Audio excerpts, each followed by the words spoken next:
Hello students, how are you? Hope all of you are fine and you have started your studies. Students, in previous video I gave you some writing skills. Now on that series, the next one is diary entry, diary writing.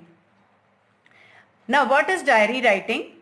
A diary entry is meant for one's personal record. जो diary entry होती है वो खुद के personal record के लिए होती है.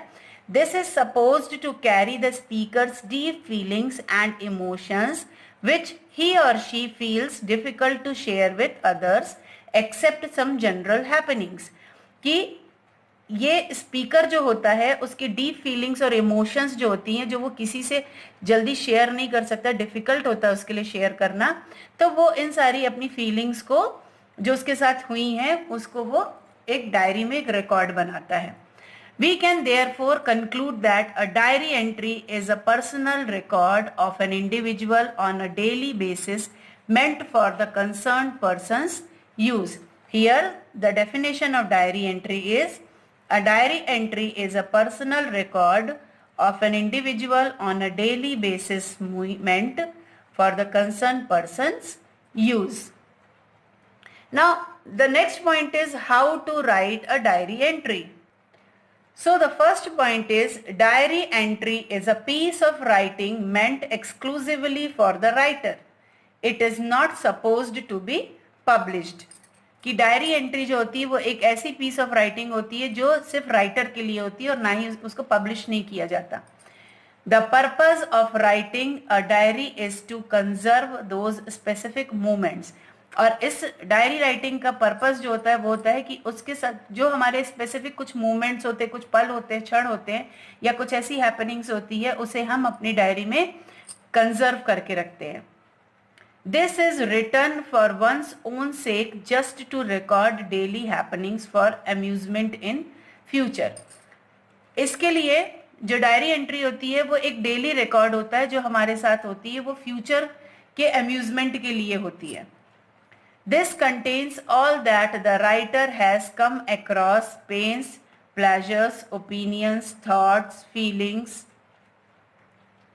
ideas, desires, etc. This should be well arranged.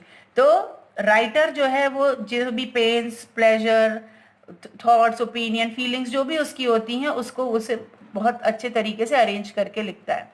Now this should contain wit and humor. This makes reading interesting. इसमें विट और ह्यूमर का भी समागम होता है और ये रीडिंग को और इंटरेस्टिंग बनाता है. This has an introduction that gives the overviews of the matter. इसमें हमारा ओवरव्यू भी होता है जो हम उस मैटर से रिलेटेड अपना ओवरव्यू देते हैं.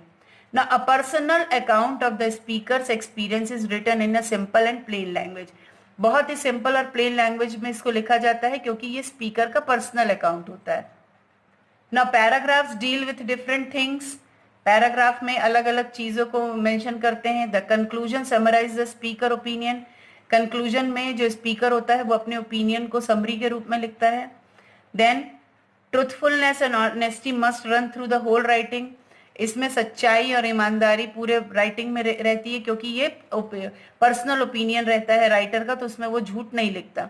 Then materials to be used should be organized carefully into separate paragraphs and each of them should contain different ideas. जो मटेरियल उसमें यूज किया जाता है वो बहुत ही केयरफुली सेपरेट करते हैं पैराग्राफ्स को और हर एक पैराग्राफ में अलग अलग आइडियाज को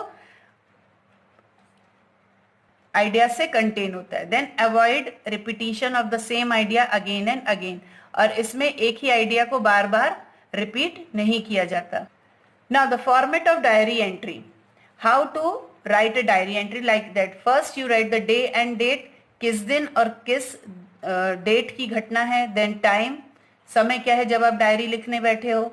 you write here dear diary, क्योंकि अब उसमें तो आप किसी और को मेंशन नहीं कर सकते, आप अपनी डायरी में लिख रहे हो ना, so you write dear diary. Then here the fourth point is body of your diary. आप अपनी डायरी में जो जिस इंसिडेंट को लिख रहे हो उसके बारे में आप पूरा यहाँ ये बॉडी में वो सारी चीजें आएंगी.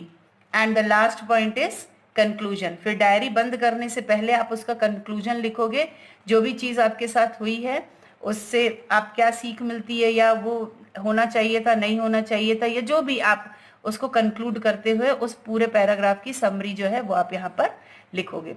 So students, this is diary entry. So in next video I give you some examples of diary entry. So you have to learn it and try to understood the format of diary entry.